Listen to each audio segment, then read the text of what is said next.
Members, we formed a quorum and it's also the appointed time. May I call the meeting to order? The first thing is confirmation of minutes of our last meeting. The minutes were circulated to members on the that is the meeting dated the 28th of March. So far, we've not received any proposal for amendments. Can members confirm the minutes, please? Thank you. Information papers issued since the last meeting, we have two, and they are the titles are set out in our agenda. Yes, Mr. Roy Kong, Chairman. I have tabled a letter. It's quite a pressing matter. I hope that we can have a meeting, joint meeting with the HA panel on our policies on industrial buildings. Yes, the letter has been tabled.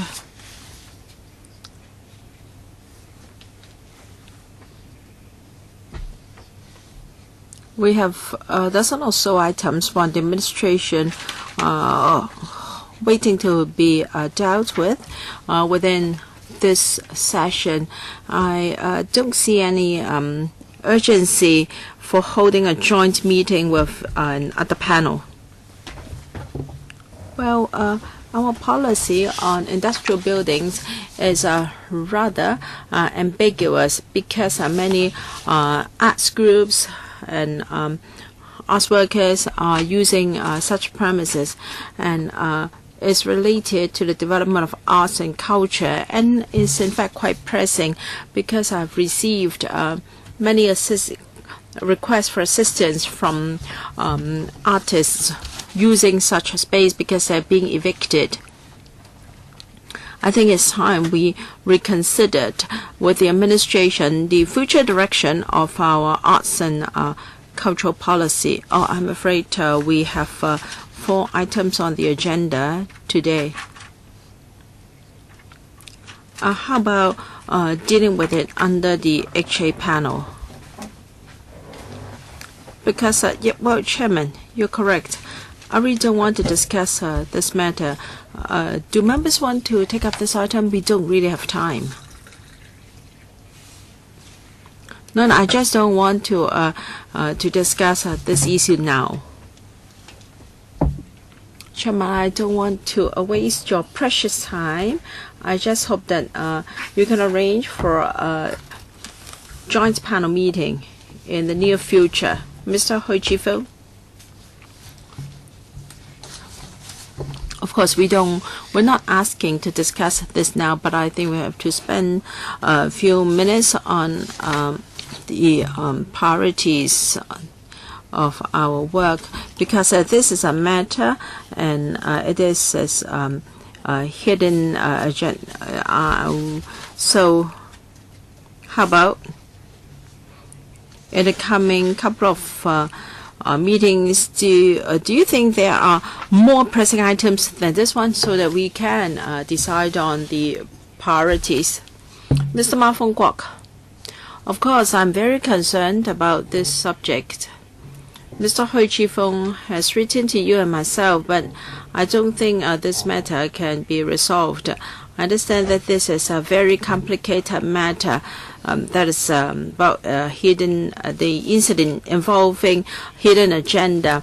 FEHD is responsible for issuing an entertainment license, so a few panels are actually relevant.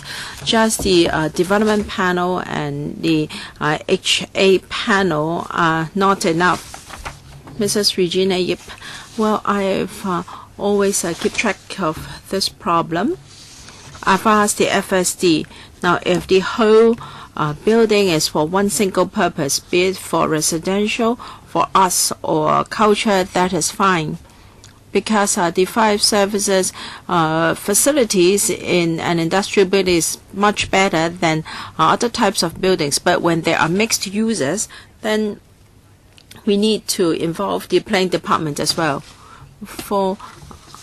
I understand that many single-owner industrial buildings have been revitalized, and how many such buildings are left? We have to take a look at it first. Mr. Leung Kwok-hong.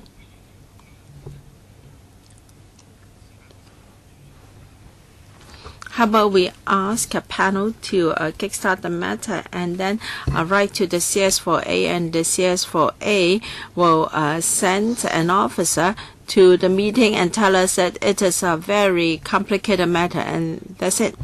Because you mentioned a number of bureaus. Now, Chairman, if you don't want to do it, can we ask Mr. Ma Fung Kwok to convene a public hearing so that at least we can make a start as to how the matter can be resolved? Do you think this matter can really be resolved? We have only got 2 hours, and there are 4 items already on the agenda. Mr. Roy Kwan, you please, Carrie Lam, you ask her again next year. Chairman, this is serious, because the use of industrial buildings is related to development. We haven't discussed this matter yet, and we can't say that this is really insignificant.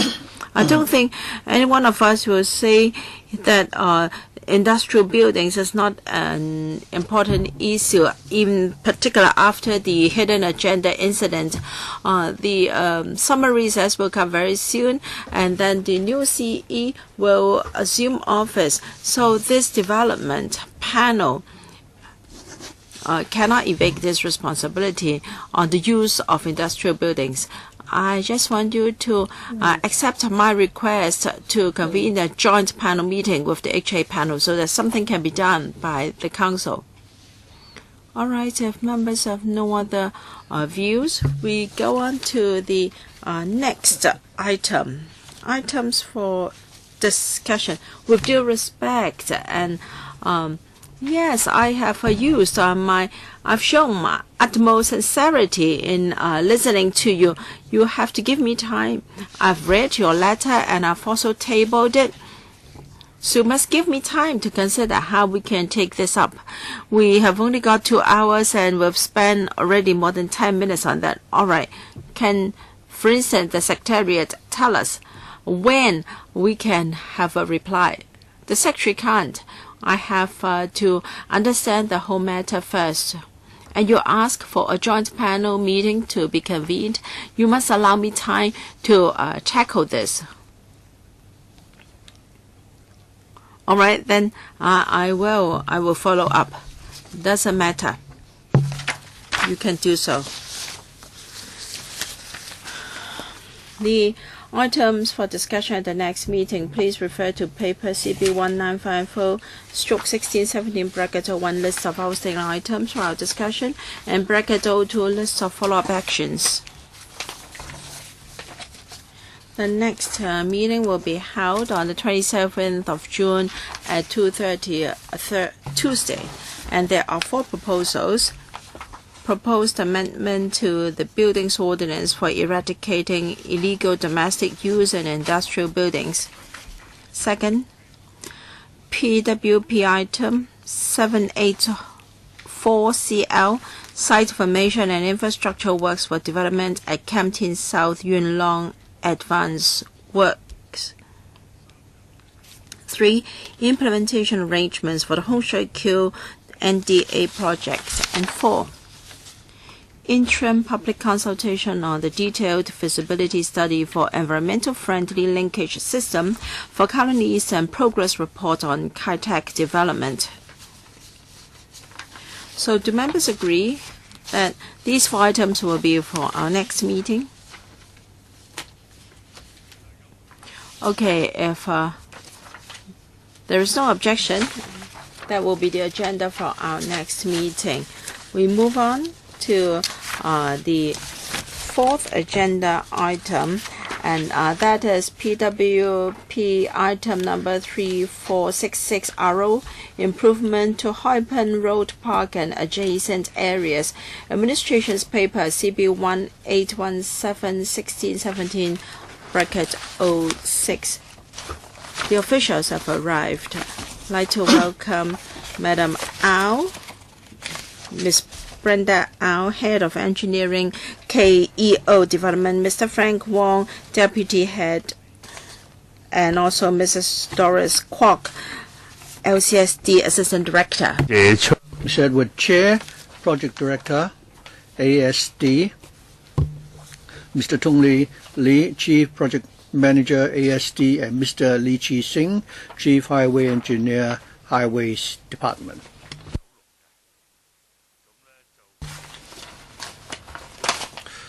Well, this project involved a proposal for funding.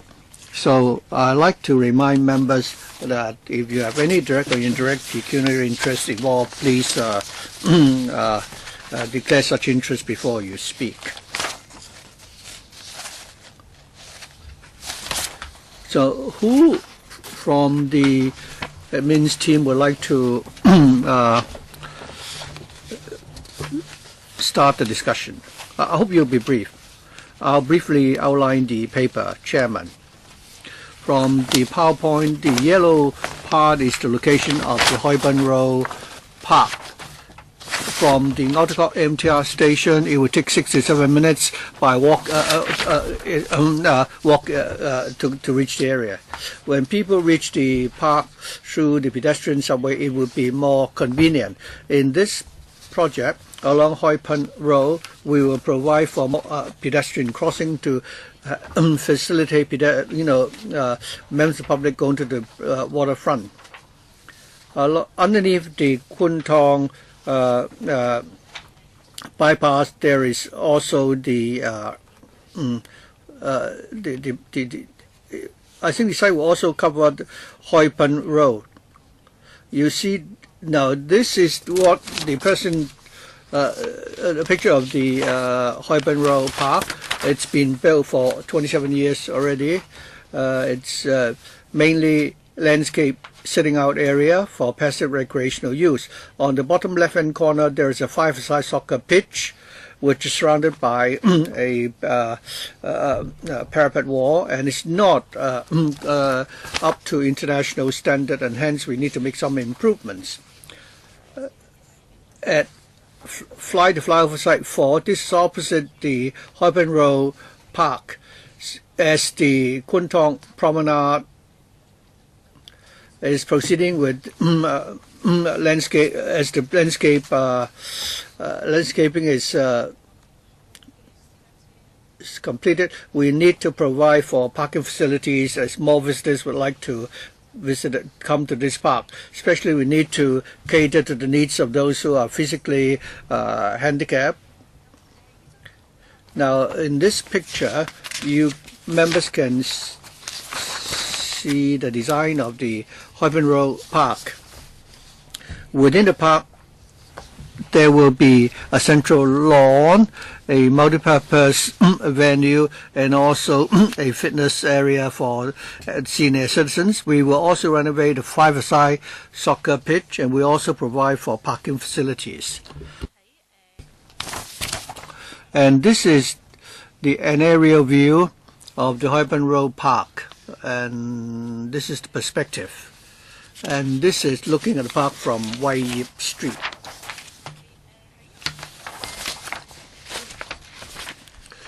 In this park, we want to create a promenade ambience. We would like to provide for some lighting facilities in order to imitate the flow of the water. There will also be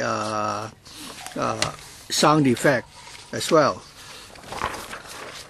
Regarding landscaping, we've make reference of the Kwun Tong landscaping plan, and we're proposing to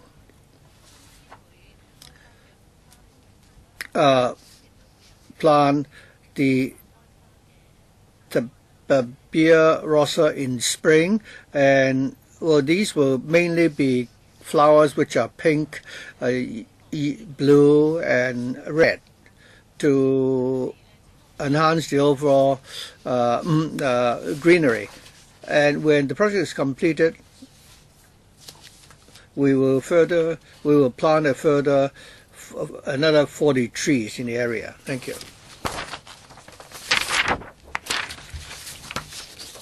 I think we're supposed to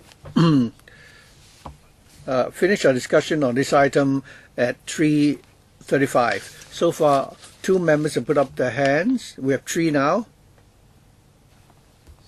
4. Jeremy Tam, Helena Wong, Leung Chi Chow.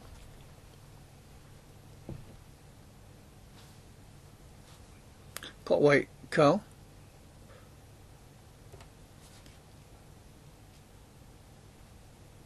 Leung Kwok Hong. All right, 4 minutes each. Jeremy Tam, you're first.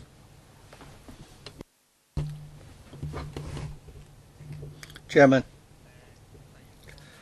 my first question is this.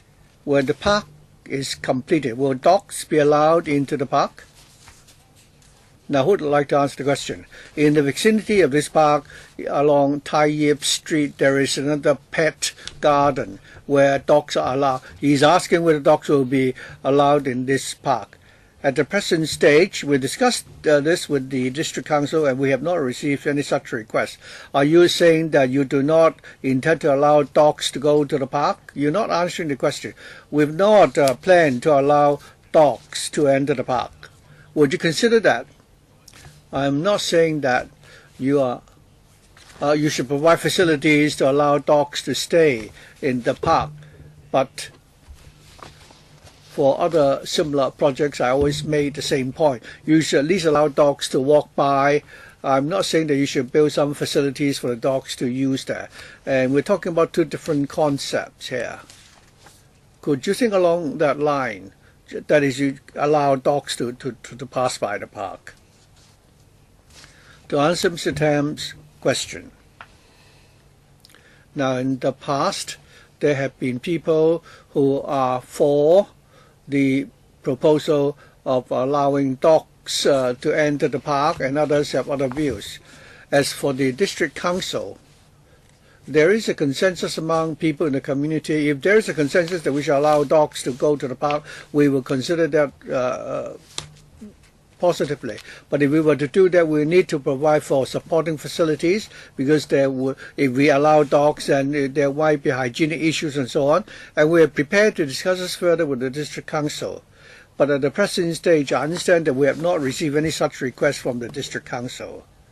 And also, within a 6-minute distance along Tai Yip Street, Kowloon Bay, there is a pet garden which can cater to the needs of the dogs.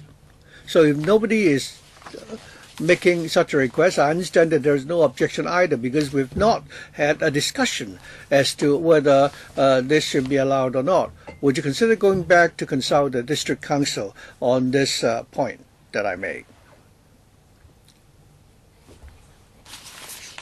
Ms. Ao, we can certainly talk to the District Councillors to see whether they have such an aspiration. My second question, regarding the this particular park, what sort of bricks will you use? Because in other parks, new bricks are being used, and it has become a laughing stock because many people have slipped over such bricks. So I'd like to ask what sort of bricks we'll be using to pave the park. Of course, we would ask for the use of non-slip bricks. For this particular project, we are using bricks which have been in use for a long time and which will not be slippery. For the Laguna Garden Park, they have used bricks which are compliant with the building department standard. So what has happened now is that they've promised not to use the same bricks which are supposed to have met the standard. And for the part of the park which they have paved, they are covering it with a red carpet. So the reality is, the question is whether or not people have slipped. So are you asking for bricks the model R10 bricks are being used. I just want to ensure that nobody will slip or in the park. Mr. Chair. Let me answer the question, if I may. Mr. Tam asked a question relating to the bricks. For the Hoi Pan Road Park project, we will not be using the bricks used for the park in the Laguna Gardens. We are using bricks which are now commonly used for the paving of pavements, and these are eco-friendly bricks which are compatible with the European standard.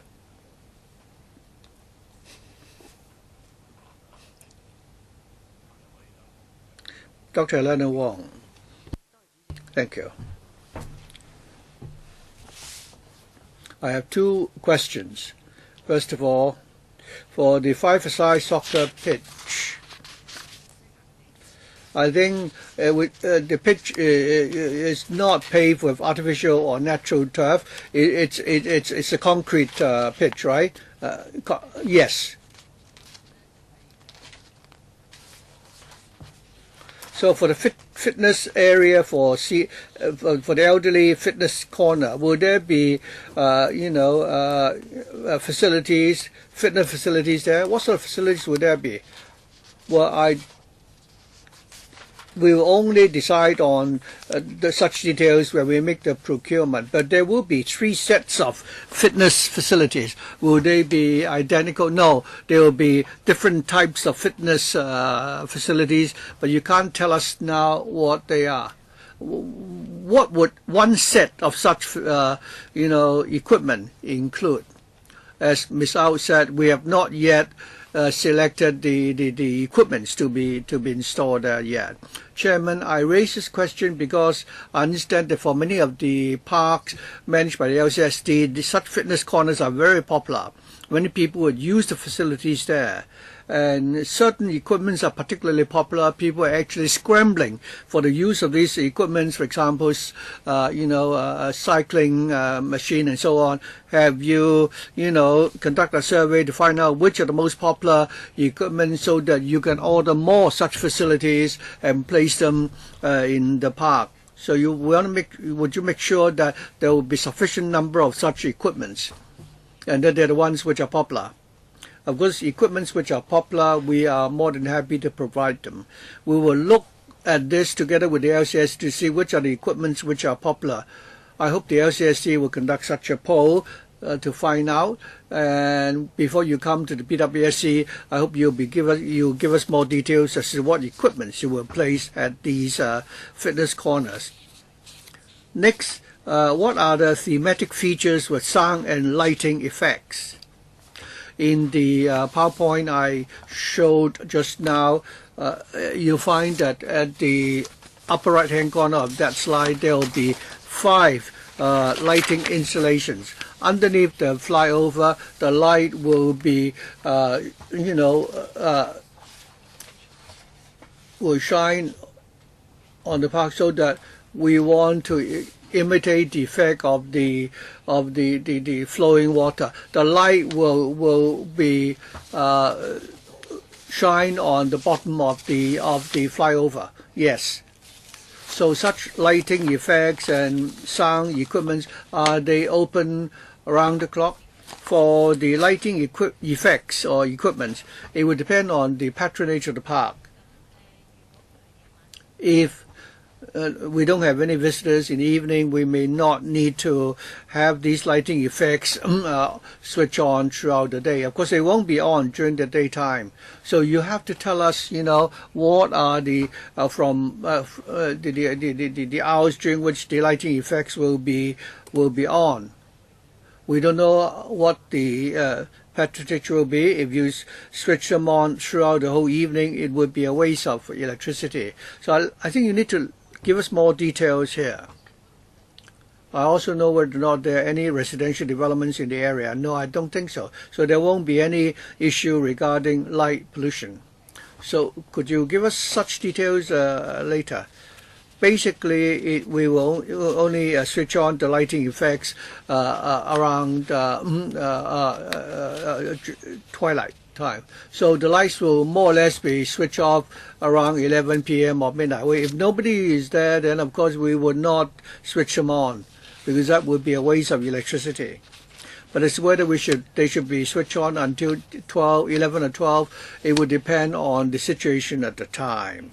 Mr. Leung Chi-chung, thank you. Well, I think last year the district council proposed to have music fountain. Is it the same park we're talking about? No, this is not where we have the music fountain. No, it's not really a Hoi Pan Road Park. It's called Kwun Tong Promenade Park.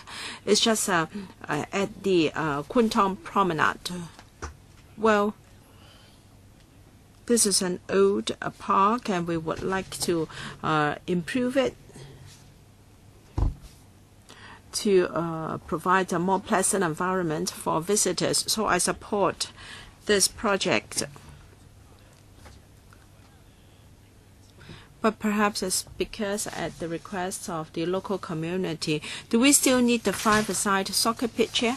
Because the park is mainly for passive recreation, and with the park here is neither, with the soccer pitch here is neither here nor there. If it is at the request of the local community, that's fine. But I love soccer too, but if there are people enjoying the park and then there is soccer next, then the two are not compatible. And you don't have a changing room here. I think the changing room, the toilet should be by the side of the soccer pitch. But then it's not so. So the soccer players, when they are sweaty and smelly, they have to run to the changing room or the public toilet. And I think it's strange. Is it because the layout is as proposed here because of the drainage and pipes or whatever? Otherwise, I think it's better to put the changing room and the toilet close to the soccer pitch. And then people have to cross the road to get to the waterfront promenade from here. Although you have provided facilities, but I think this is quite a busy road. There is no traffic signal, and there is only a road cross. There are only crossing facilities. Is that sufficient? There aren't too many five-a-side soccer pitches in this area. In fact, we have not yet fulfilled the Hong Kong planning standards and guidelines requirements. So without a lot of alterations, the five-a-side soccer pitch can continue to be used. And the changing room and the toilet is closer to Wai Yip Street. You can see some structures there. And it's just near the soccer pitch. That's why they have to cross the other side of the park. The soccer players are very smelly and sweaty. Perhaps Leung Chi-han may find it okay, but not me. Oh, in fact, it's just next to it. It's not too far away. And as for the crossing facilities for Hoi Pan Road, there are 2 traffic signals nearby, and it may not be possible to have another signal crossing. However, the 2 signal crossings will be able to stop the traffic for the users to cross the road, because our office is nearby, so we do understand the situation. Does DAB support? Okay, next, Mr. Kwok Wai Keung. Thank you, Chairman. A few things. We agree that you should beautify the waterfront, and you should provide passive recreational facilities. We always want to encourage the public to use our waterfront, so it's fine. But we are concerned about light pollution, and yet the government has proposed to have some lighting effect there. Some members are concerned about the operating hours, and how do you decide when the lights should be on? And have you considered beautifying the place under the flyover? And do not just provide some light installations there. And for the five-a-side soccer pitch, I also love soccer. I don't mind having a pitch there. But can the spectator stand be sheltered, be covered? Because the spectators will be subject to the elements. For soccer pitches, players, we don't mind the sun or the rain, but our personal belongings will get wet. So can you tell us the reasons why the spectator stand is not sheltered? In principle, we support the paper. And as for the choice of plants, you have to be cautious, because we've seen species that did not fare well. The plants were pretty when they were first planted, but perhaps they were not suitable for the location. Ms. Au, the spectator stand is not sheltered because there is already a spectator stand there, but then we will plant some trees to provide shade from the sun. And I think when it's raining heavily, there won't be too many players. And as for the area under flyover,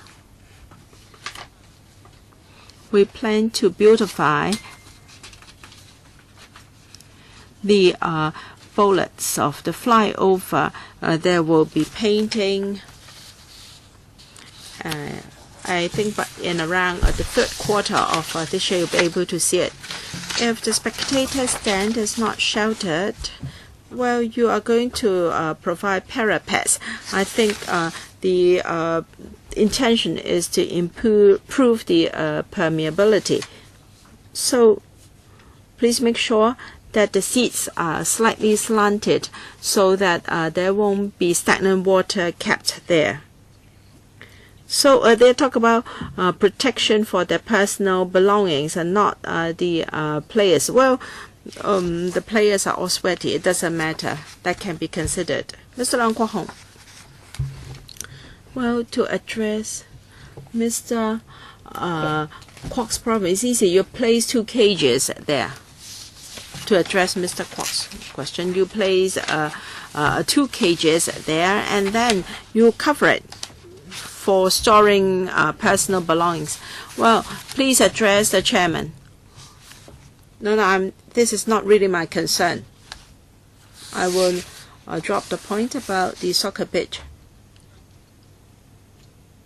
I'd like to know why don't you have artificial turf? Why should it be concrete? So you are providing another concrete soccer, because the LCSD's policy is that if it is turfed soccer pitch, then it will have to be hired, whereas if it is a concrete concrete pitch, it can be used free of charge. Well, you can waive the charge even if there is turf there. LCSD manages a 5-a-side soccer pitch, and they are paved with concrete. This is an old design to promote 5-a-side soccer. We are going to upgrade the pitch to make it up to international standard. That is according to FIFA's requirements. Well, because for 5-a pitch, 5-a-side pitches, they are always paved with concrete. We have 7-a-side and 11-a-side turfed soccer pitches to offer choices for members of the public. I don't think it's that expensive to pave all 5-a-side soccer pitches with artificial turf. Another question is the subway. Why do you want to build a subway there? You have to spend money. The subway connection is not included in this. We are just carrying out a study. I'm quite interested. We have too many subways already. I think subways should be avoided as far as possible. First, they are expensive to build, and secondly, they are not. The usage is not high. People find that troublesome, and then they can be black spots. The traffic is not too busy there. Why can't there be a signal crossing? You just told us that there are 2 signal crossings nearby. Then what's the point of having crossing facilities here or having a subway there? Although this is not directly related, but allow me to explain. Because at our town MTR station, there is already a subway system. So if there can be a subway accessing this part, it will offer convenience to users.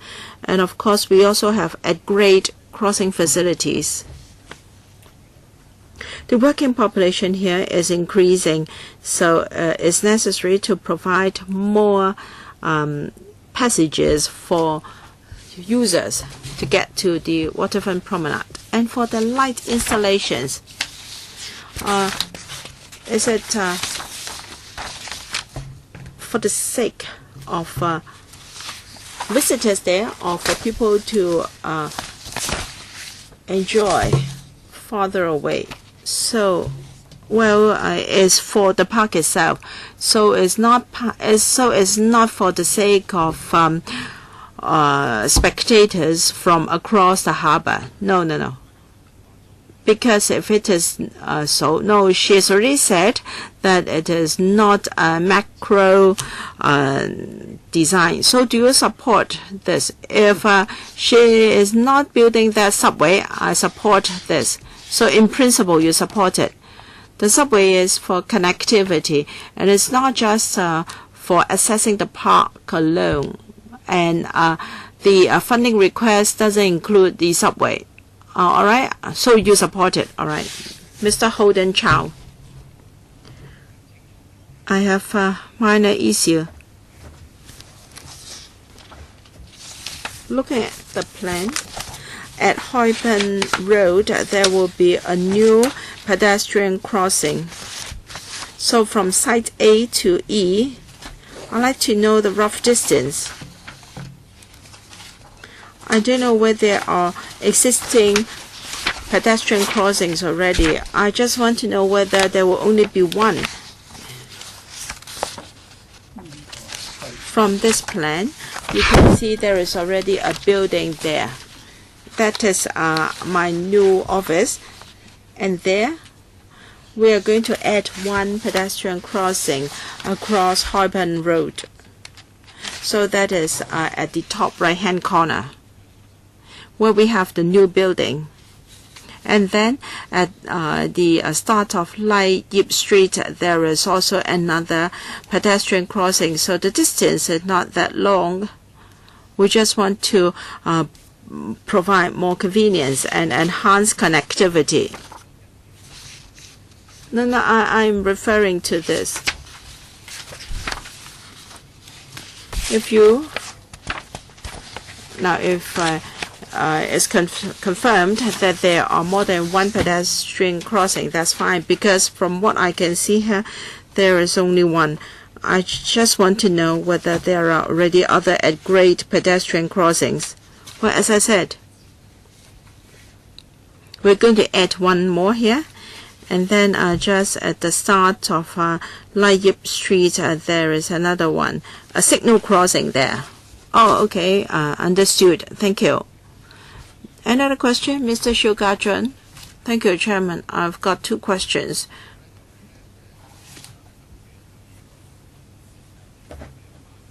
So the administration intends to build a coach parking area. Do you know how many coaches will be parking there? Because how come at an industrial area and near a park there should be coaches? Another question is about physical fitness equipment for the elderly. Have you surveyed the users of parks? How many of the users are elderly persons? This park is at an industrial area not near the residential developments. So, regarding the parking facilities for coaches, I think if you are familiar with the situation in Kwun Tong, the Hoi Pan Road Park is right opposite to the Promenade Garden, so it's very popular. The place where the coaches will park will not only cater for this Hoi Pan Road Park, but it will also cater to the needs of people going to the promenade. Elderly citizens and children would normally very often come to the park in coaches. Along Hoi Pan Road, there's a large section which is a restricted zone. So if you don't have a loading and unloading area, then the visitors will have to cross the road there. So providing for 4 parking spaces for coaches can certainly cater to the need of the people who want to go to the promenade. As for the number of senior citizens using the facilities there, well, we do not have the number of senior citizens going to the park. The facilities in the park is rather old already.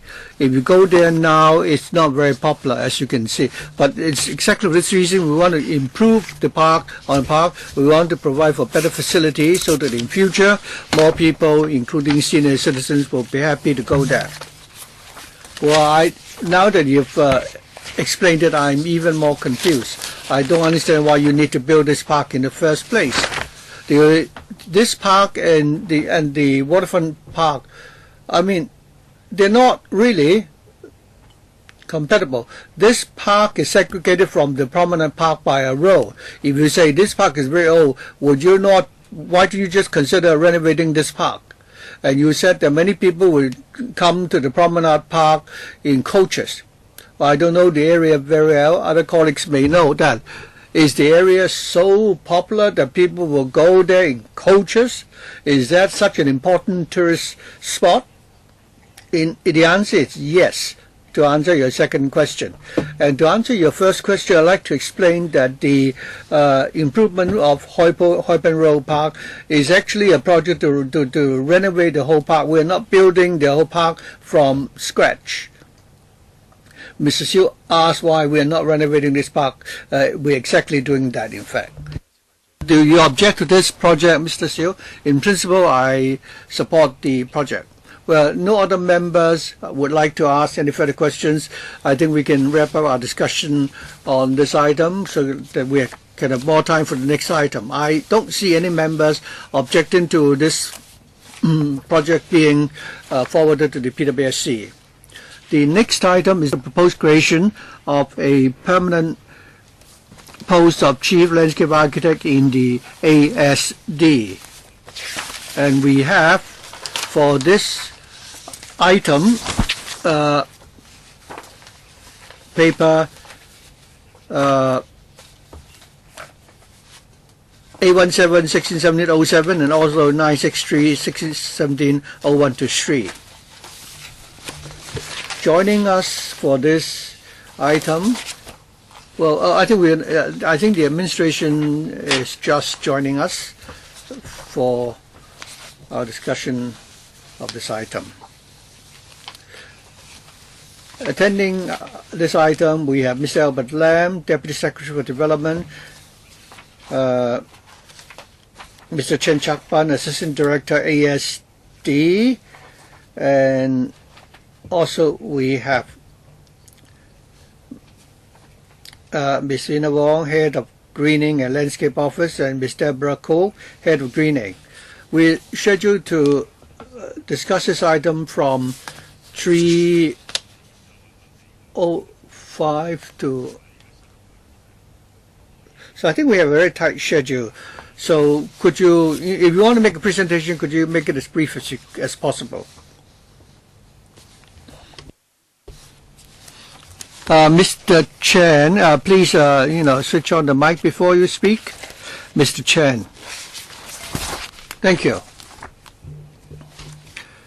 I will briefly explain why we need to create this post of a permanent post of a chief landscape architect.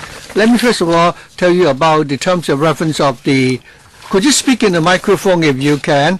If you're not facing the microphone, we won't be able to hear you. All right.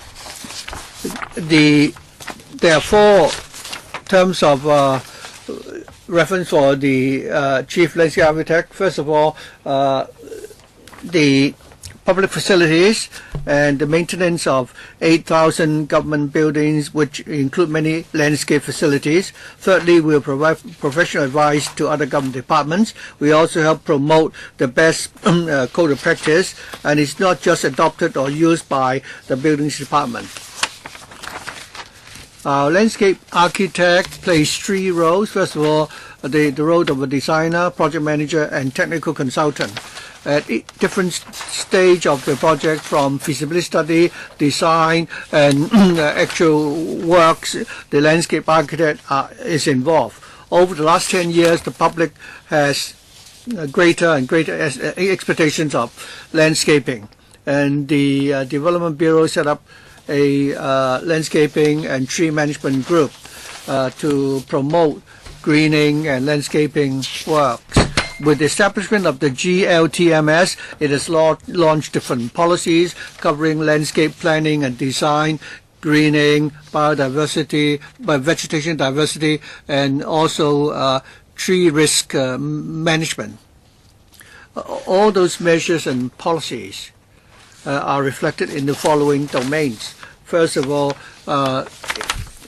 the integration of buildings and landscape design,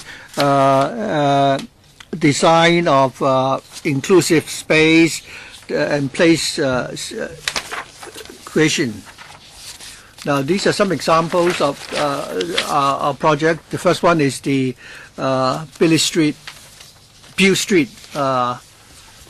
project, where we have incorporated many greening elements, and we've also adopted some vertical greening. You can see that the external facade is very beautiful for this building, and people working in this building benefit, and people living in the vicinity and even pedestrians passing by will find the site more pleasing. And secondly, the Kwun Tong promenade. This was originally a cargo loading and unloading area. We've converted it into a landscape area, providing landscape facilities for the public to enjoy. This is the Aldrich Bay Park. This used to be a fishing village, and we've used that as the theme, and we've created a very good public space here. So those are some of the projects that we've accomplished in the last few years. Of course, we are not complacent with what we've done so far. For landscape and greening facilities, the standards the people expect high and high standard, and this is a global trend. And therefore, we need to catch up with the latest, with the standard of the most advanced cities in the world. Well, this is the High Line Park in New York, and this is the Harvard Plaza, and this is the Namba Park in Japan. It's a park, actually. And this is the Khoo Teck Fort Hospital in Singapore. Compared with these international examples, in terms of landscape design and greening facilities, they play a very important role in urban design. And that's why over the last 10 years, the landscape architect's workload has increased tremendously. But the establishment has not been expanded, and therefore we're now proposing that we should make up for the shortfall. And this is the organizational structure. And other than landscape architect, we have also other professional grades. And we have a 4-tier structure. At the bottom will be the professional grade, and then you have the senior professional grade, senior architects, and then directorate post, the chief engineer, and on top the assistant director. So for most professionals we have a 4-tier system. For landscape architects we have the basic rank and the senior landscape architect. We don't have anyone more senior. For the landscape architect, since we don't have any directorate posts, they are now under the supervision of the chief architect. Other than supervising the landscape architect, he also needs to lead a team of other architects.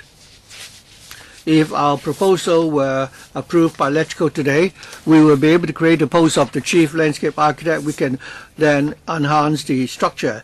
Our chief architect will not have to, spare his attention monitoring the landscape architect. The landscape architects will have a directorate star officer supervising the whole team. There is an urgent need for us to expand the establishment of the landscape architect grade, not only because our work has gone up a lot in the last 10 years. Going forward, we expect a lot of work yet to be done. And for example, this is the Kai-Tak Station Plaza. 40% of it will be landscape. And we can see that there's a lot of work for the landscape architect here. Thank you. We scheduled to end our discussion of this item at 3:35. 3 members have put up their hands: Chen Chen-yin, Wen Xiu-kin, and Hui Chi-fung. Are there any other members who would like to speak? May I suggest 4 minutes each? Mr. Chen Chen-yin. First of all, I have to ask a question about standards. For the chief landscape architect, would it be promoted internally, or would there be open recruitment? Because there are already some permanent posts. You don't have anyone below the landscape architect and the assistant landscape architect. So does that mean that this person will need to be employed from outside the department? For the 15 permanent and the 2 time-limited posts, I understand that they are scattered among different units because they work in different units. And then you're going to set up a new landscape branch, and the new chief landscape architect will be here. Under him there will be 11.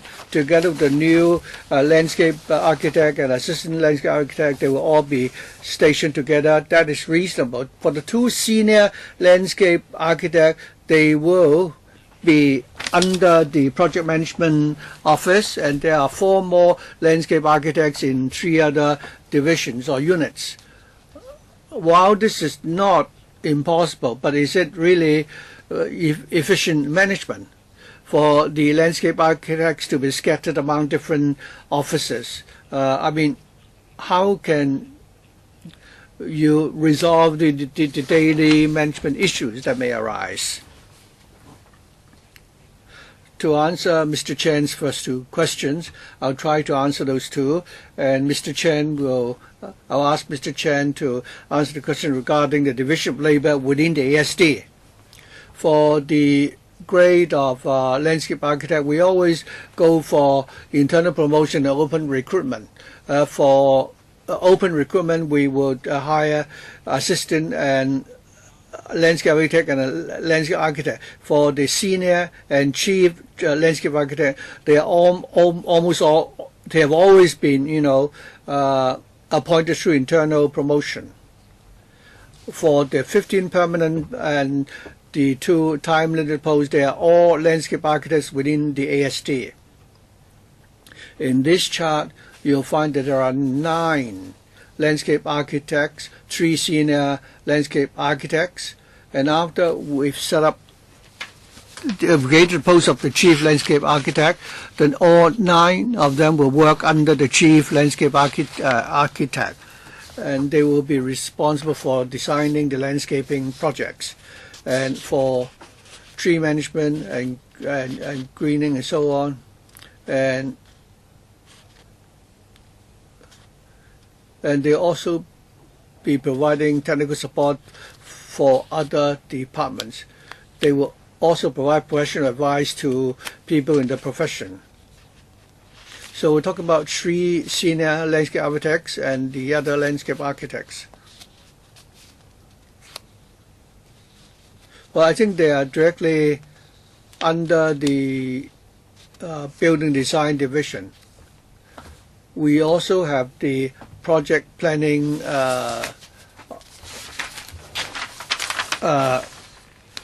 branch. They are in charge of monitoring the outsourced projects and the contractors. We have 2 senior landscape architects. We have 2 permanent senior landscape architects and 2 time-limited landscape architects working at the PMB, monitoring the contractors and the consultant architects. Under the 3 management group, there is 1 landscape architect who is responsible for slope maintenance. Mr. Chen Chen-ying, I don't think he has answered my second question. I'd like to ask about a question about the project planning division. They work in a different office, so how can they report to this chief landscape architect? And will this have any impact on the efficiency of the department? Can you speed up, please? Because I don't have time left. Yes, they all work inside the ASD. And there are a few divisions. We have a building management branch, and then there is an SLAs, and then there is assistant director managing different divisions, supported by different disciplines, including architects and landscape architects. Has that answered your question? I think he is talking about the other 4. The other 4 LAs are not being managed by this new position. Well, he has been mumbling for 4 minutes. I won't allow him to go on. So do you support this? Mr. Roy, Mr. Andrew Wen, I hope I won't mumble. No, members won't. I'm talking about the government officials.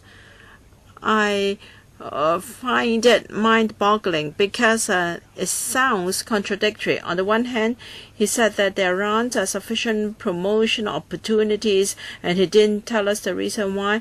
And then there is insufficient manpower. I think you understand, Chairman. You must find it contradictory too. So is there a shortage of manpower, not enough hands, or are there too many hands, not enough positions for promotion? Because the official told us that landscape design is very important. This we all know. So is he hinting that with an additional post, they'll be able to achieve such standards? And in answering Mr. Ronnie Chan's question, he said that there should be internal promotion. That means that there's already the professional standard. Now, is this additional post for enhancing promotional perspective? Yes, that's okay. Does that mean that the incumbent office would not bring up Hong Kong's standard to the level of Singapore, and once he is promoted to the chief LA rank, he will do better? Well, my colleague has tried to explain that in the past decade or so, Hong Kong and international cities have higher demands for landscape design, and we have certainly improved as well. Now, if of course we can add staff to enhance our standard, because other parts of the world are moving ahead, then in Hong Kong, because the landscape architect grade is an important rank and a grade, and we don't have a senior officer. Well, they've been asking you a number of times, do you need more officers to complete your work, or is it the case that you don't need extra manpower, you just want to enhance their ranks? Is it because the incumbent officer is not a certain rank and therefore he cannot give full play to his potential, or perhaps not to unleash his creativity? Well, we have increased manpower at the basic grade and a basic rank, and some colleagues have been promoted. But there is a ceiling there, and that is the highest rank within this grade is Senior LA. I'm sure there are colleagues able to go one step higher. Some of them have already excelled.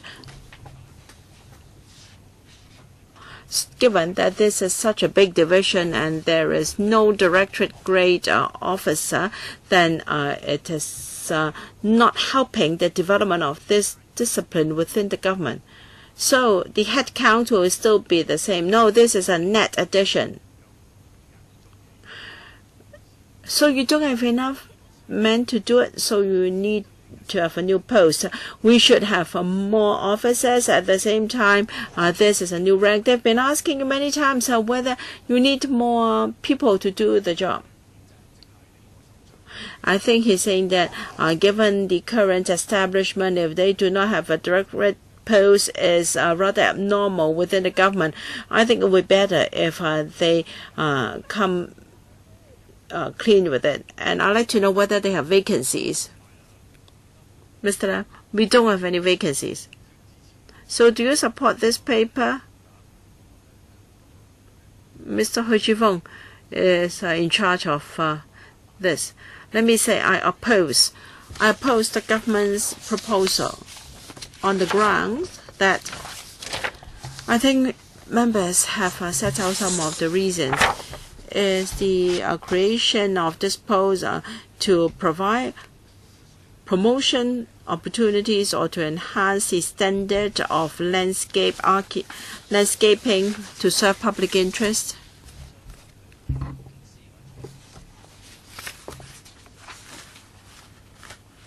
You say that this CLA is responsible for greening, tree management, and conservation.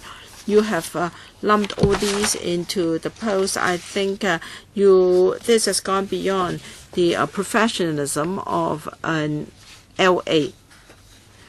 So, tree risk management and tree conservation, are they core duties of an LA? Because you devoted a lot of passage to this part of his work. Tree management is being done by different disciplines within the government. No. Tree conservation and tree risk assessment. We have arborists and also arborists, and in the ASD, in this new division, part of its duty is to look after this aspect. ASD is responsible for tree management, and they have a multidisciplinary approach. Now, if a tree is sick, or if the tree poses danger, I'd like to know whether an LA knows how to deal with it. And for instance, for species to be planted here, is it suitable for this location, and its state of growth? I'd like to know whether an LA is qualified to handle this. For tree management, perhaps I can invite Ms. Kwok to tell you our division of labor among different professionals. Ms. Kwok. Management section it has two fundamental teams, the Greening and Landscape Office and the Tree Management Office. They work as an interdisciplinary team across a range of urban and landscape scenarios across Hong Kong, one of which is urban forestry, and sitting under that is tree management. So across both teams, they are required to understand the trees in the context, the urban context of the Hong Kong urban and landscape environment. 我繼續落去啦。嗱，其實 If I may go on various occasions, you've said that the core duties of LA is for design, landscape design, whether it is pretty, and their core duty is not tree management or tree risk assessment. So if you have money, you should employ a board arborist instead. So I'd like to know what is the ASD's expectations for tree management, given that there have been many incidents of tree collapse causing fatalities. So if you have money, you should employ arborists to meet public expectation to conserve and protect our trees instead of providing promotion opportunities for your LAs. So I oppose the paper. Mr. Holden Chow. I think the public has high expectations for tree management and quality. So you're going to create a permanent post to provide additional steer for this team in the future. And I can see two charts in enclosure 1. Table 1. We have seen a list of projects with significant landscape input in recent years. And there are quite a number of them. And then enclosure 2, rather table 2, projects under planning. Does that mean that for table 1, the projects are already completed, or are they still in progress? I just want to clarify this. Mr. Lam. Mr. Chen. Table 1, we have projects already completed. And table 2, upcoming projects not yet completed, either in the drawing board or in progress. So we'll focus on table 2. There are 5 big projects here. If this post is created to carry out supervision, yes, I accept this proposal, but there are 5 major projects in the future. So the demand is not just on this CLA. There are other LAs under his supervision. I'd like to know whether the current establishment can cope with the upcoming 5 projects. If you feel that there aren't sufficient manpower, well, as said by many members here, you should not just create a head for this team in the form of the CLA. You should also boost manpower for taking forward these 5 projects. So you should work out the manpower demand carefully. Do you support this paper or not? I do. All right. Are there members who oppose? Yes, I have recorded the opposition from LP. And I also oppose. All right. I'd like to ask members of non-spoken DP and also Shuka Chun against the paper. What about the other members? All right, we'll end the discussion of this item. And we move on to item 6. Ex gratia allowance for business undertakings affected by government's development clearance exercises. Paper CB1 801 1617 bracket 01. Please invite the administration to join us. Mr. Eddie Ju. Well, the officials are coming in. Now for your motions, Motion 1 is fine, but motion 2, well, you talk about brownfield sites. So they are not inhabited. I think you know more than I do. Brownfield sites are for various operations and not for people to live in.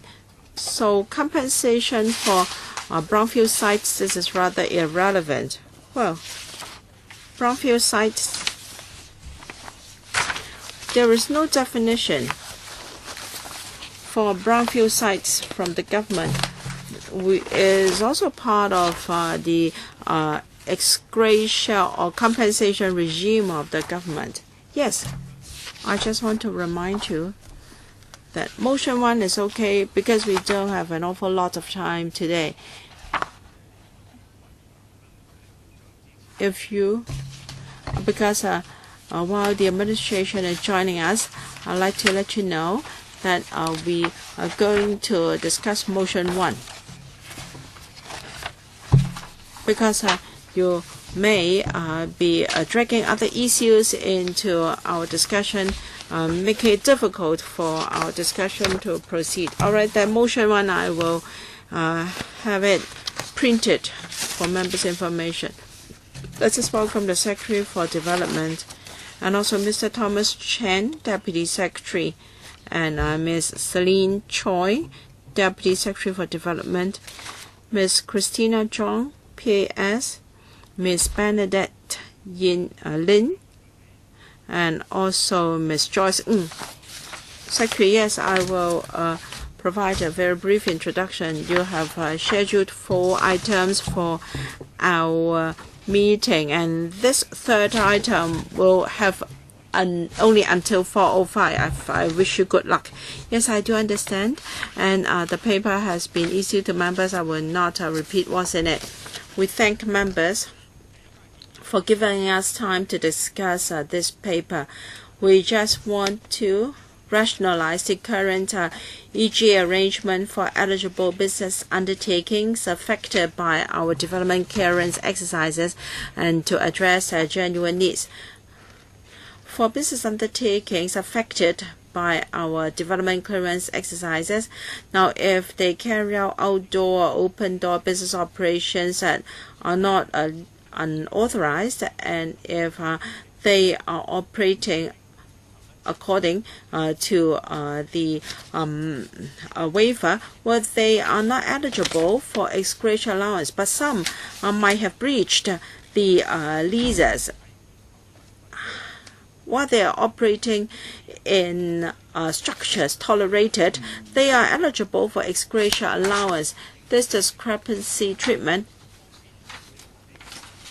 is not very fair to people affected, and also are not desirable for helping our clearance. So we propose to rationalize the arrangements. Ex gratia allowance is an administrative measure so that business undertakings can choose so as to skip the very complicated claims procedures. With member support, we will submit a funding request to the FC. With your support, we will extend this arrangement to all eligible business undertakings affected by our clearance exercises. And the cutoff date is the 21st of April 2017. The relevant paper has been issued to members, and the cutoff date is the 11th of April 2017. And myself and my team are happy to answer your questions. All right. In accordance with ROP 83.8, if members have a direct or indirect pecuniary interest in the item, then you have to declare the nature of the interest involved before you speak on this item. We have 7 members, 4 minutes each. And then we have a motion from Mr. Di Chu. Secretary, I think we can tell the administration waiting for the fourth item to leave. There is no point in wasting their time. And 4 minutes each. I have to be very strict with time because we have to end by 4:30. Mr. Eddie Ju, thank you. And if we can only spend 30 minutes on this item before submission to FC, this is very inappropriate because the scope is very wide, because we're talking about hundreds, even up to 1,000 hectares of brownfield sites in operation. I suggest we hold a public hearing so that all stakeholders can tell you their views.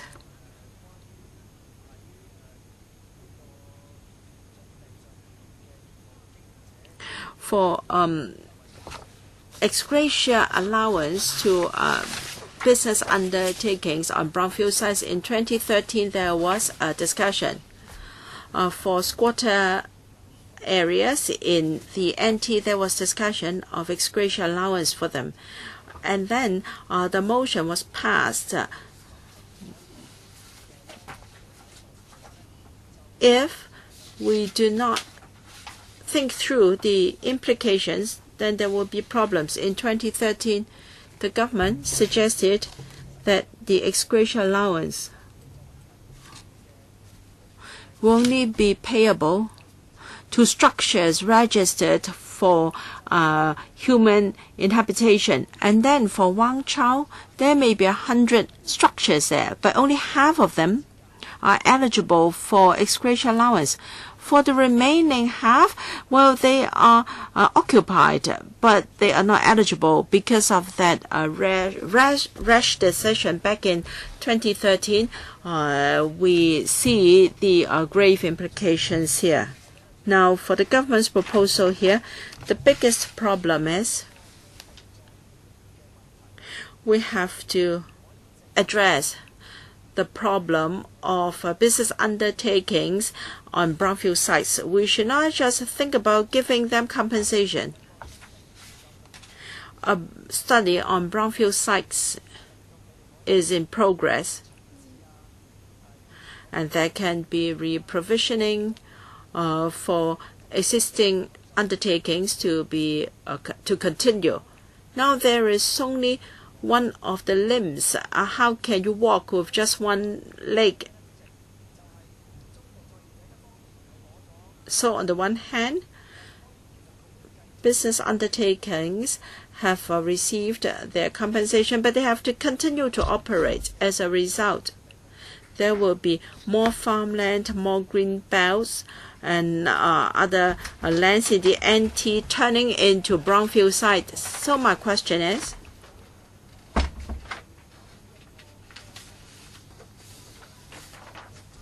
as the administration worked out this compensation arrangement, has it considered helping the business undertakings to be reprovisioned in situ? Now, for under this scheme, you do not care about the OZP so long as the undertakings are in line with the lease. Will you be encouraging more brownfield site undertakings breaching the OZP zoning? Now, we're not talking about arrangements for brownfield sites. The study on brownfield site policies, well, we will have another paper for public consultation. So we are talking about outdoor operations, using them as storage, so on and so forth. That is about open air operations, and also the arrangements when there is a clearance exercise.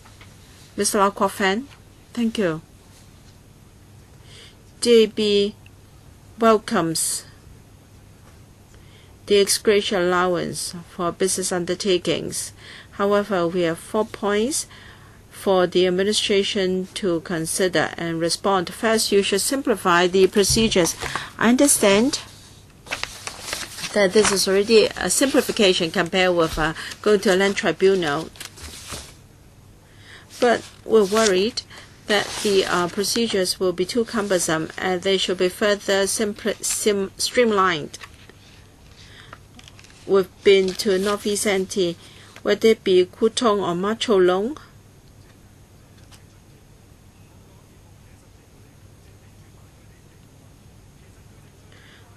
The landowners as well as the business undertakings are most concerned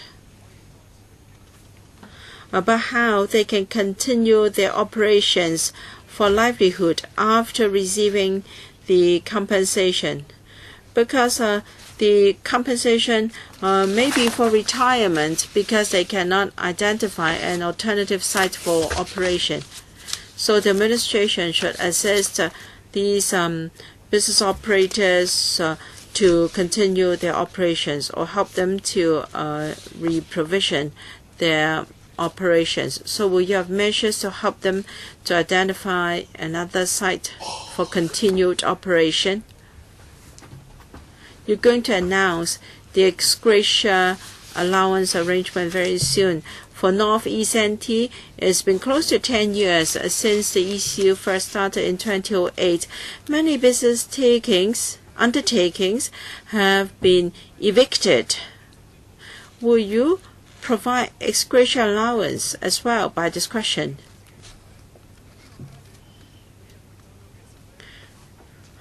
What about undertakings that are already evicted? While you are discussing this, you have that freezing mechanism. I think you have to clarify. I was thinking that once a freezing survey has been done, there will be protection for people affected, and I found out later that there must be verification registration. So will you consider giving out the allowance to people who are evicted after your announcement?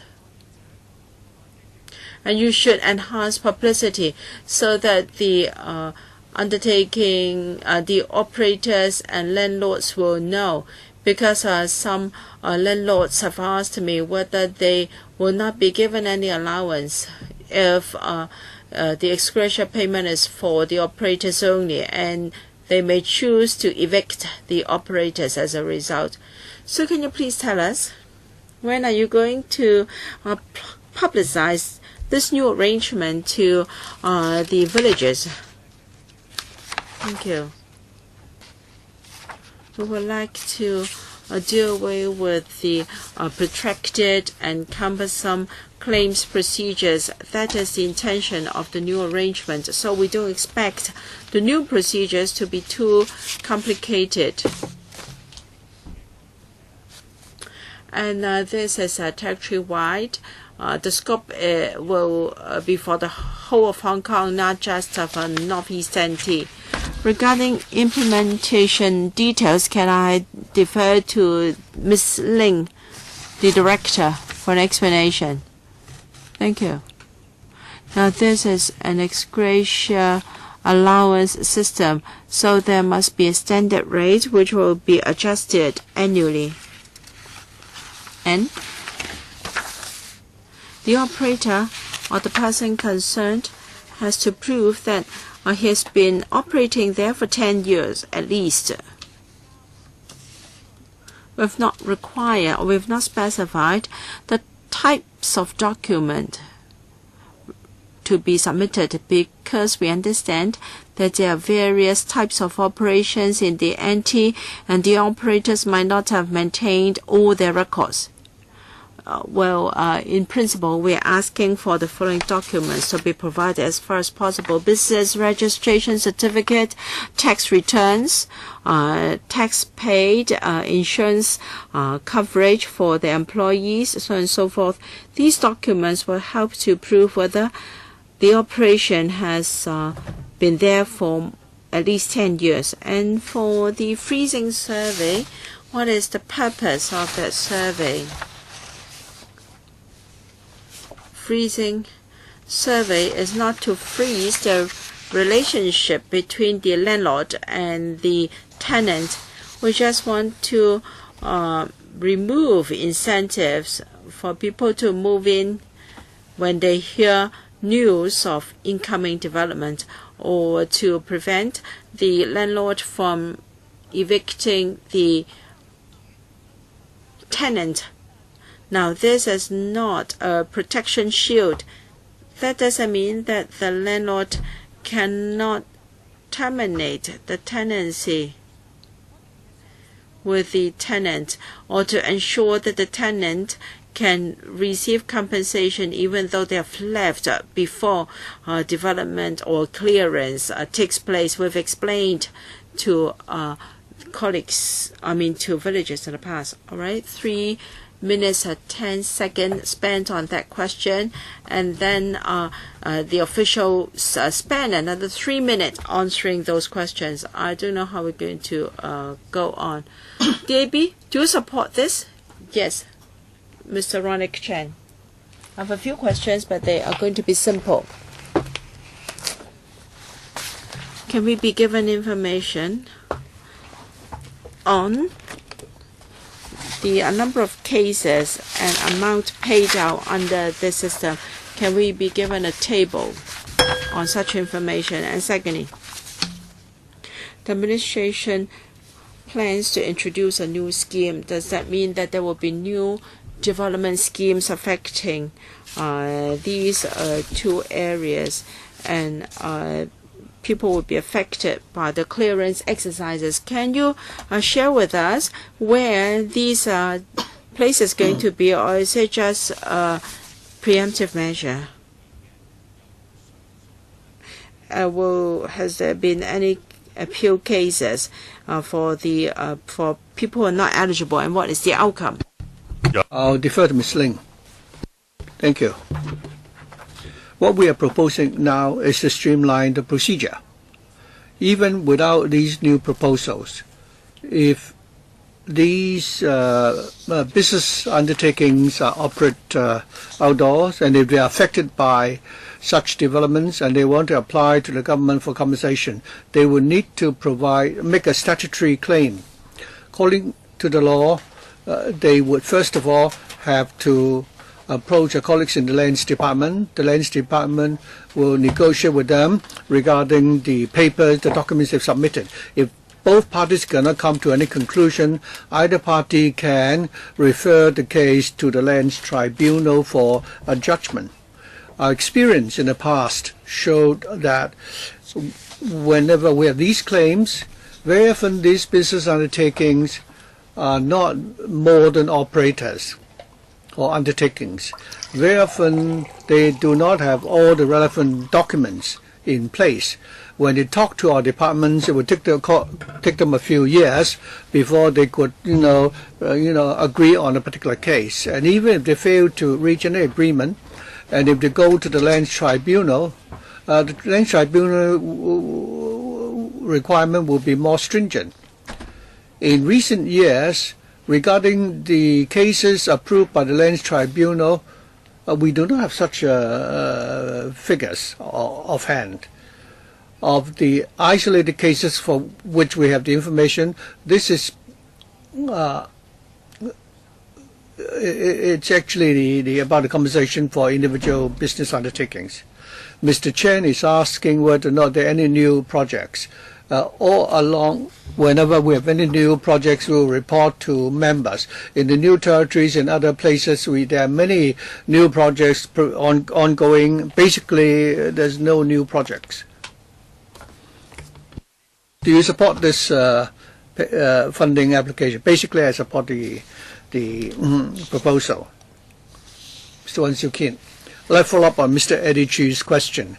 I agree that we should conduct a public hearing on this item because we have a very tight schedule today. I hope the Chairman will consider organizing such a hearing. Having heard the discussion so far, I'm worried that the EGA the subsidy will become an EGA. So people originally will occupy government land illegally, and now they are able to operate on the basis of the short-term tenancies. As a result, people who have violated the law end up with the business being legitimized. You don't have any snapshot exercise. And so if you do not set a time limit or a deadline for the date of the snapshot to be taken, I'm worried that you are encouraging people to occupy the sites, these brownfield sites, because you said you want to allow them some flexibility, and I think there is a risk here. Now, since there is no snapshot arrangement and no deadline for the EGA to be distributed, how can you ensure that the EGA will be paid out to those people who deserve to be compensated? Regarding the operations on the brownfield sites and those who occupy government land, in March this year we really tightened our policy. If we see people occupying government land illegally, we will take enforcement action. We will not allow them to have their operations regularized. I'll ask the Director of Land to further elaborate. On the 20th of March this year, we made the announcement that as of that, from that day onward, if anyone were to illegally occupy government land, there will not be any such regularized application to be entertained. In future, should there be any further developments and these operators has operated on brownfield sites for 10 years based on a short-term tenancy. These short-term tenancies have been approved by us. Of course, I'm not saying that after they occupy government land, we always approve their short-term tenancies. For the short-term tenancies which we approve, the applicant has to satisfy certain conditions, including the fact that the government doesn't have any designated use for the land for the time being. But starting from March 28, we've already tightened the arrangement. As for private land where there are also such business undertakings, according to our paper, the undertaking will need to be compatible with the lease conditions before they're eligible to apply for the EGA. Mr. Wan Siu-kin, any follow-up? Do you support this funding application? I'll defer to Mr. Lam Cheuk-ting to supplement. Mr. Frankie Yik, thank you. Secretary, I have written a letter to you in respect of this item because my constituents has demanded for a meeting to discuss this with you. Your paper has not given us a clear explanation.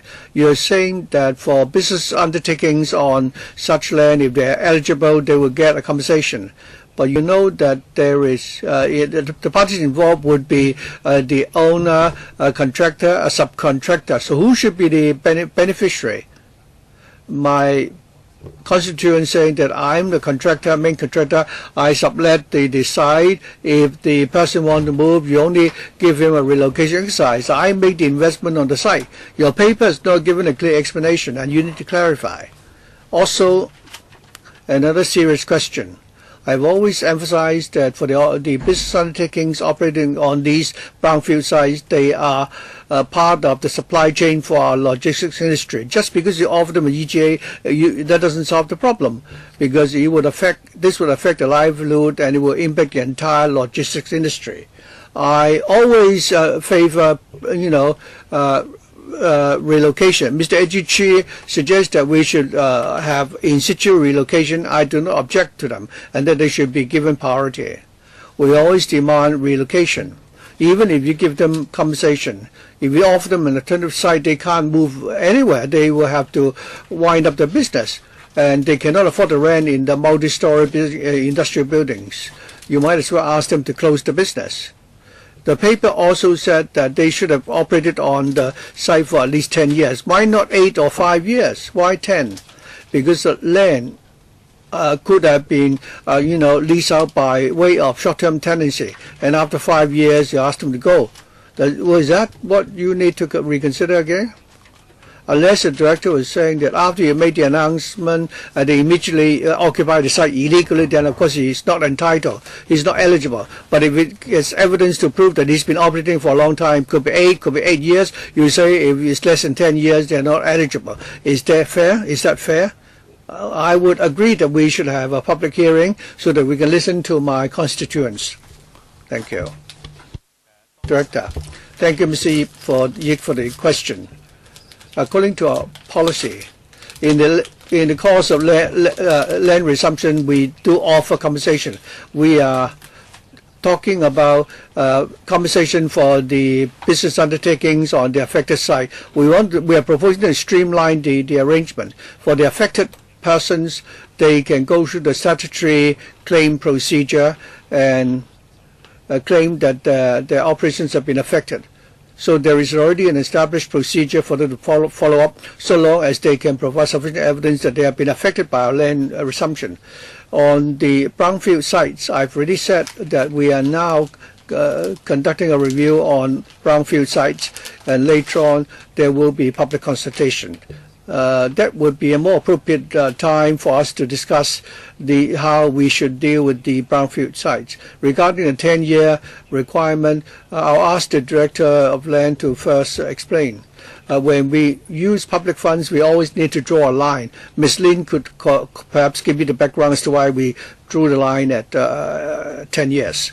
Director. The 10-year threshold. Now, since we already have a statutory claims procedure, our purpose is to simply streamline that procedure. While we want to do that, we don't want to make it so simple that it could be abused.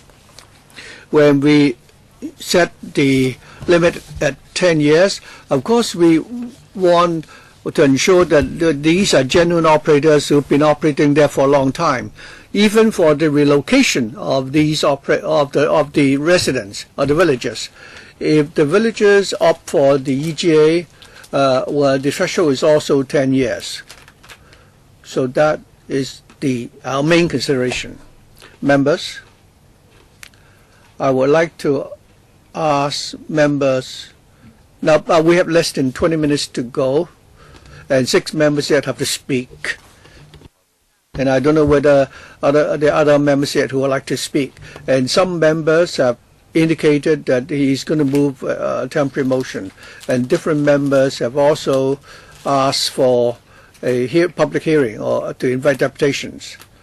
I see that different members have different views regarding this. So shall we finish our discussion on this time? After we've exhausted all the time, we will save some time so we can listen to the deputations at our meeting next month. So we have time to invite the deputations to come. Would you be agreeable to that, Secretary? Chairman? I think the hearing should be more focused on our policy regarding brownfield sites, rather than our proposal to streamline the procedure which affects the business undertakings. So there is a difference here. I think it's more appropriate when we discuss the brownfield sites. Mr. Adichie, I think we should be able to deal with the motion today as well. No, if different members ask questions like that, I don't even know whether I'll be able to deal with the motion. I can't give you the answer. You are demanding for a hearing.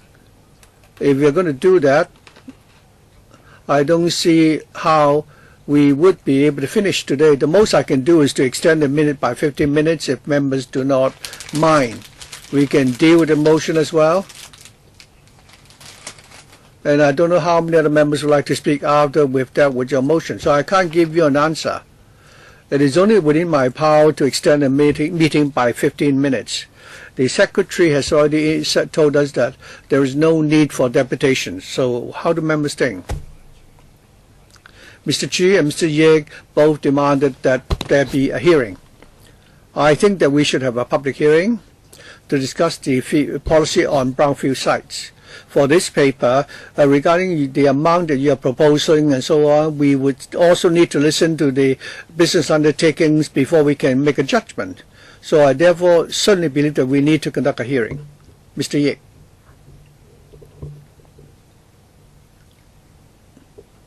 I think we should invite the tray. Please switch on the mic for Mr. Yeh.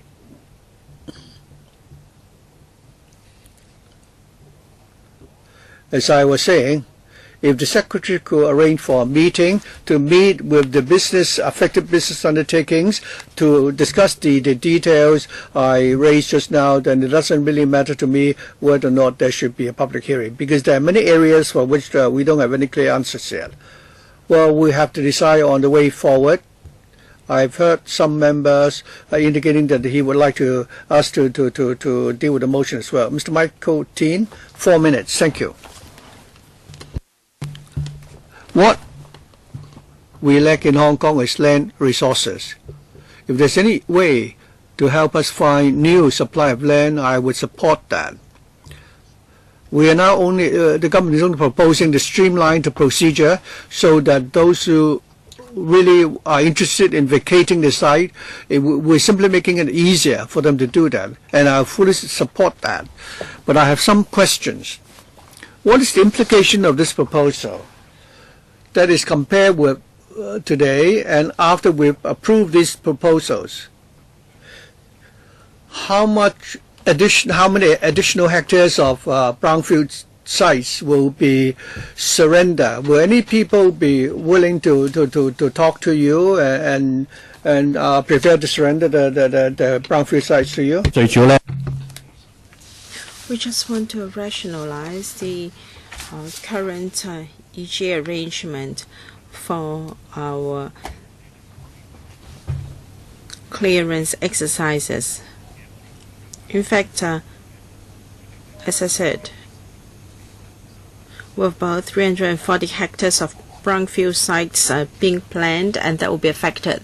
This will be the first batch of undertakings to be directly affected. 340 hectares.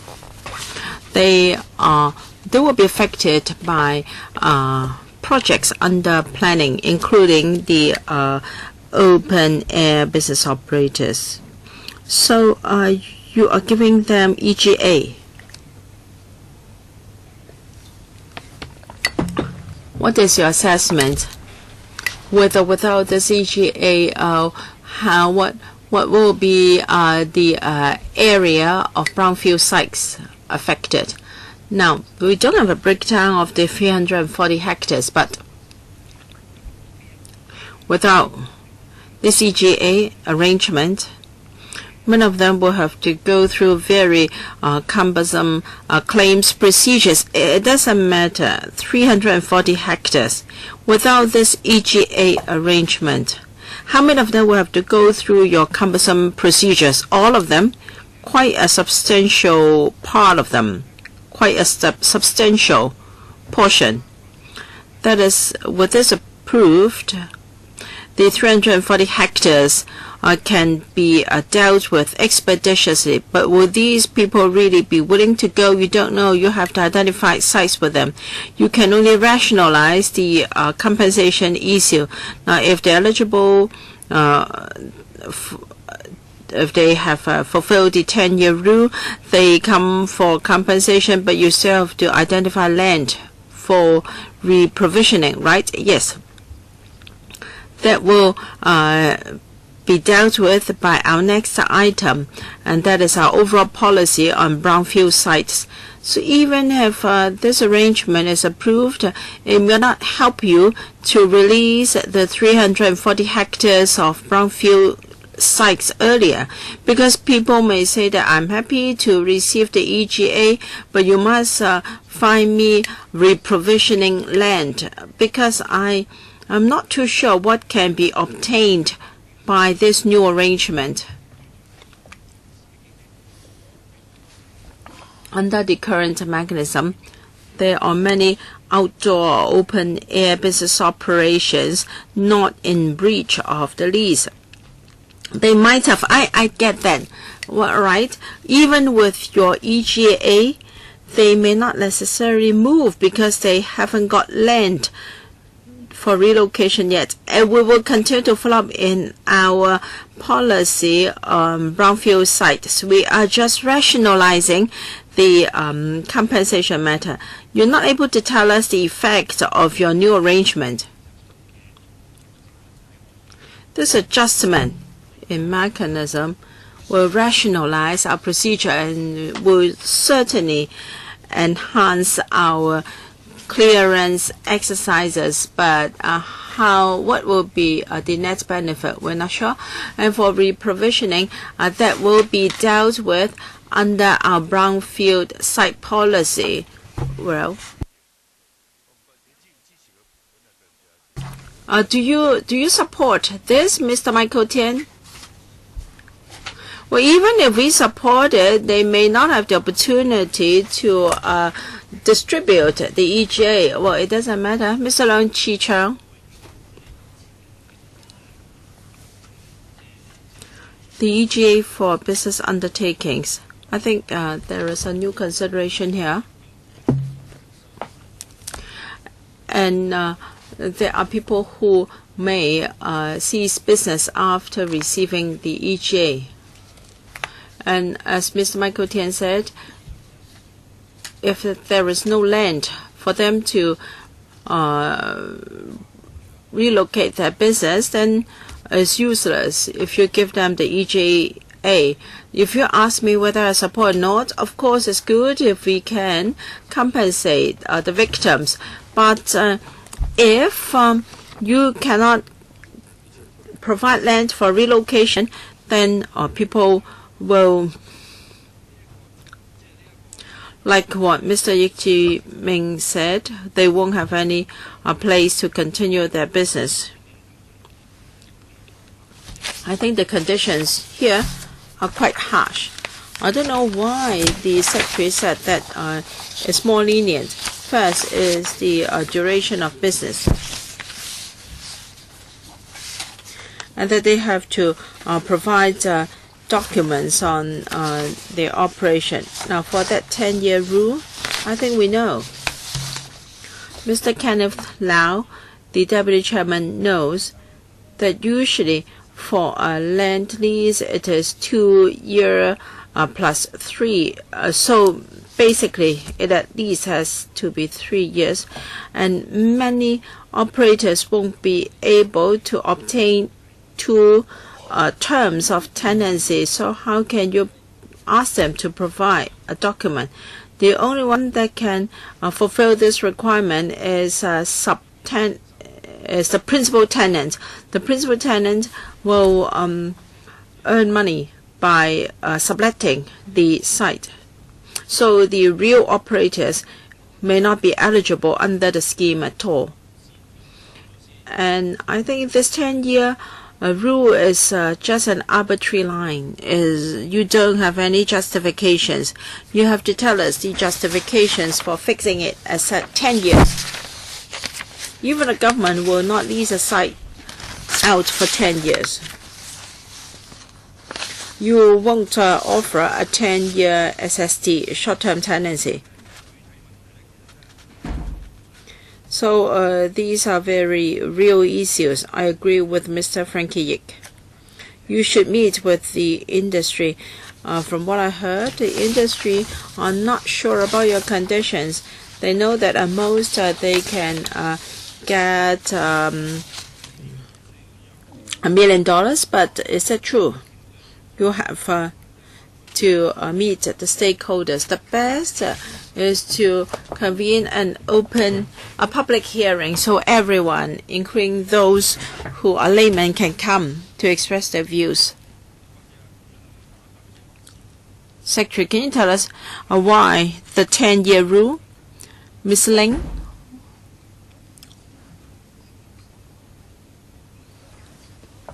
Mr. Leung just gave us an example, assuming that an operator has leased a site, has rented a site and operated there for 3 years, and he moved to another site and there is an other tenancy for 3 years. So for us, we won't say that this person is resident there and affected, is rooted there or affected by the clearance. I think the operator will have to lodge a statutory claim using the current mechanism. But if an operator has been in operation at a certain location for 10 years at least, then he'll be able to benefit under the arrangement, because our intention is to help operators that have been rooted there.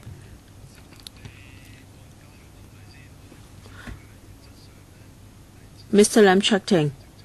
All right, to answer your question, the DP in principle supports this policy because in many developments, the government encounter objection or opposition from operators, and I think they have a point. They have been operating there for a long time with tremendous investment. Once the land is resumed, then it's hard for them to find an alternative site to continue their operation, and employees will also be affected. In principle, we support your policy, and I agree with Ms. Lin. 10 years is an appropriate length. Please do not relax your criteria to allow even those that have operated there for 3 years to be eligible. Well, there are people who have illegally occupied government land in the NT, and even though they have just been there 3 years, you give them compensation. You give them a short-term tenancy. Now, if they've illegally occupied a site and you give them an SCT, and they operate a container yard, and then when you want to when you carry out a clearance exercise, if you give them EGA, then the person concerned has got double benefits, and this is not appropriate. Now, I think this scheme is useful for helping the operators at Ma Chau Long, those who, for instance, plants timber plants that have been there for many years. But you have to ensure that the system is not abused. You have to ensure that only local plants or operators that have been there for at least 10 years can benefit. Those bullies that obtained land by illegal occupation should not benefit. We welcome DP's proposal. The reason why we set it at 10 years is to avoid abuse. And for regularizing the illegal occupation, in last March, we already tightened our rules. If the site is one of illegal occupation, we will certainly not regularize the development. You can ask the operators in Ma Chau Long. You can ask them. They don't really want EGA. They really want an alternative site for operation. You know, some of them have been operating there for a few generations. They want to continue their business, and so that the employees can continue to make a living. And for container yachts, you at Wang Chau, for instance, you will only clear the sites after you have found them alternative sites. And whereas for other places you don't adopt the same standard, people will accuse you of double standard. I will extend our meeting for 15 minutes.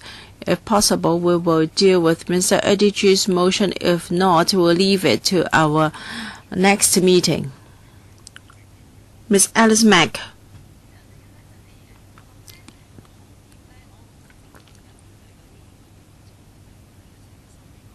When the government wants to develop NDAs, the difficulty associated with clearance is both compensation and an alternative site for relocation.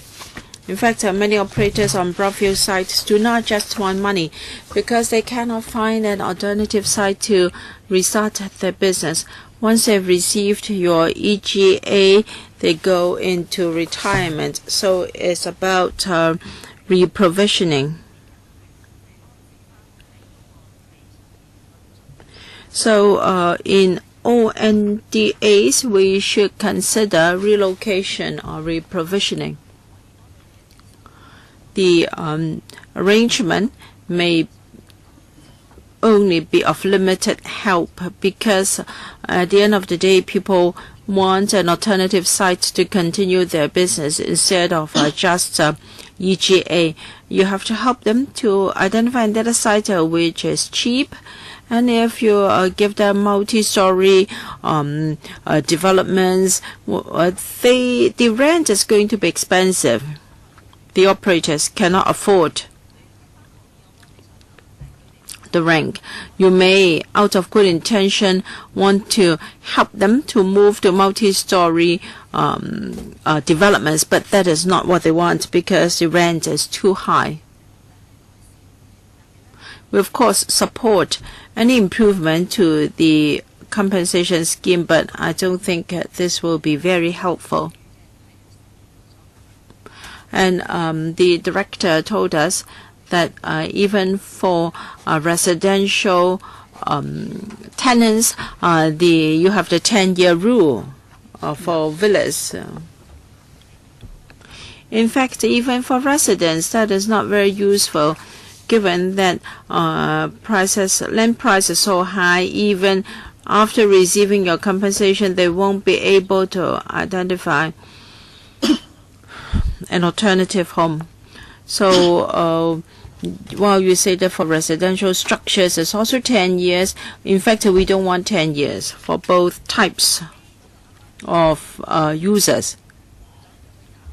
If an operator has been given EGA and he has moved to elsewhere, maybe after a while he is asked to move, and perhaps operator has been in operation for many years, but he has just recently moved to a new site for expansion, or it may be a son inheriting business from his father. So if you really want to help them, 10 years is too harsh. You should relax it. Secretary, thank you, Ms. Beck, for the question and your suggestion. We understand that for certain business undertakings, it's not only the EGA and compensation which can help them. Some of them want to be, relocated. But I hope members understand that we did not have such an arrangement, and we only use the Hon CHAN Han-pan development area as a pilot. We want to see whether there could be a more optimal use of land and build multi-story buildings. As to what the arrangements will be in terms of funding and so on, and the role the government should play, we need to conduct a study, and that's exactly what we're doing. Later on, when we reviewed our policy regarding brownfield sites, we will be willing to share the findings of our study, and we'll be willing to talk to the trade about the overall arrangement as well. Regarding the eligibility criteria, we need to have a threshold. If they cannot satisfy the 10-year requirement, then they can claim for compensation according to the existing statutory procedures. Thank you, Chairman. Regarding the present proposal by the government, I'm worried that there might be a major loophole in the government's proposal. Now, according to the government proposal, if these business undertakings occupied government land more than 10 years ago, and subsequently the government granted them STT to operate on the brownfield sites, then they would be eligible for the EGA. But at the moment, those who illegally occupy the land and the operators are not same persons. The occupier will claim for the EGA in its capacity as the business undertaking or the operator. But we understand that the department is now for these business undertakings which illegally occupy government land, the government is pursuing them for rents in arrears, and this is forcing the operator to pay the government. But the person who illegally occupied the land is being paid the EGA. The operator will pay compensation to the government. The illegal occupier is collecting rent on the land they have illegally occupied, and they are also entitled to the EGA. And this is where the loophole is. Director. Now, we're talking about short-term tenancies, and if the STT must have existed for at least 10 years, For our short-term tenancies, there would need to be a tenant. For the EGA will be paid to the person who is the party to the lease. So I cannot distinguish between who is behind the scene and who is the illegal occupier. If there is a short-term tenancy, then the person who is entitled will be the person who is the holder of the short-term tenancy. Well, that is the reality. When the illegal occupied the land a long time ago, when you take enforcement, the landlord is the person who holds the lease, but he's the operator. He actually sublet the site to another operator according to market rent. So the operator then will not be entitled to the EGA. The occupier will collect the EGA. But the government is now going after them for the land premium they owe for the last 10 odd years, and the occupier is forcing the operators to pay the government. And that shouldn't be the case.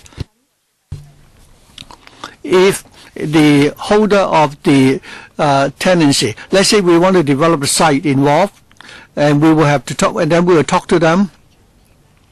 In determining whether or not he will be eligible for the EGA, as I said, our counterparty is the holder of the STT. In this STT, there are terms which forbid subletting. If the site has been sublet, it will be a violation of the terms of the STT. As we've said in the paper, if somebody has illegally violated the terms of the tenancy, he will no longer be eligible for our EGA. Does that answer your question? I don't have any follow-up question, but I hope the department would conduct a study on the actual situation. Mr. Leung Kok Hong. I think this is no surprise. It's like, the culling of chicken. Somebody apply for a license, but they don't do it. The chicken store operators collect the compensation, but the people who perform the operations don't get any compensation. I don't know I don't understand why the government is so out of touch. This is certainly the case. You say you want to regularize the whole arrangement. So he's the landlord. He sublet the site to the tenants, and the subtenant is now being asked to pay the land premium. But I think the tenant shouldn't pay. He should, report to the authorities. But the problem is that you have collusion between the government and these, illegal elements. Even cable TV has reported on this. So it's the guilty party who get all the benefits, and the innocent party takes the blame. So you're not really helping the actual operator on these sites, because he doesn't have any power. He just leases the site and conducts his operations. The person who illegally occupied the land is entitled instead. This is because the policy cannot differentiate between the two. It's like the draconian policies in the Ming Dynasty. Now, coming back to the present proposal. Now, if that is your policy, it may work in case of the SCTs, because you do regulate the SCTs. But for those operating on farmland, where such brownfield site operations are carried out, if you're a victim, they will go to another agricultural site. So they will continue to proliferate. If they don't have money to move to multi-story establishments. Mr. Yik said that is these operators are a vital part of the economy, and they just cannot move up to multi-story premises, and they will continue to operate on private farmland. Of course, you can regulate those operating on STT, but what happened to those who operate on private farmland? It's also brownfield operations.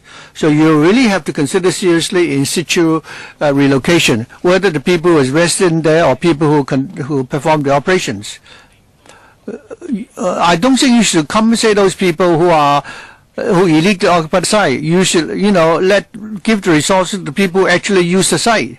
I mean, the person who illegally occupied the site, and the government say, well, you are bound by short-term tenancy, I regulate you, and then you pay the illegal occupier, the people who actually operate on the site doesn't get any compensation. That's not, your policy shouldn't be like that, Mr. Ma. I tried to grab some documents from you, and I'm now being put on trial. I think Elizabeth was also there. When I work on construction sites, some of the bricks were substandard, and I think when electrical members monitor what you do, you don't take us seriously, and then things went wrong. So you must get this clear. You must provide in situ resettlement, and also you pay out the EGA to those who really deserve to be compensated. Members, we only have 5 more minutes, and we just have a quorum. If we have to deal with Mr. Eddie G's motion, and if members call for a division, I don't think that would be possible. We would have overrun the 15 minutes. If members agree that we don't discuss this motion, then we will read out Mr. Chi's motion, temporary motion, and then we can vote by show of hand, and the secretary will count the votes. Otherwise, I can tell members that I plan to schedule a special meeting. I'll allow for 3 hours. I don't want the government to clear land or resume land, and this will get in the way. We've already decided that for our next meeting there will be 4 items on the agenda.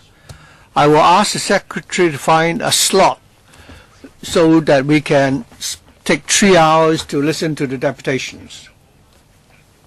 Now, are there any other members who would like to speak regarding this? None? Nobody is asking for a division. Shall we now vote on the motion by show of hands? So let's now deal with this temporary motion. Mr. Edichi, would you read out your motion? If not, I'll read it out for you. I'll read it. Okay. Chairman, I'm going to read this out.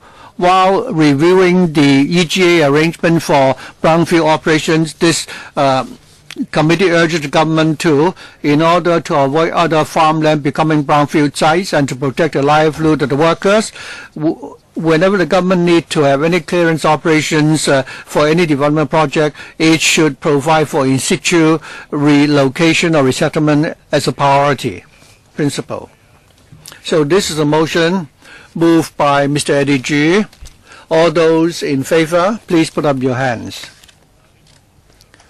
Don't put up both hands, if you can, please. 9 in favor. Those against? Abstention. 4. And 2 members, including myself, have not voted. So the motion is carried. We will find another slot for a special meeting so that we won't get in the way of the other regular agenda items. If members want to invite the deputations to come, please do that as soon as possible. AOB, we don't have any AOB, and we may now wrap up our meeting. Thank you.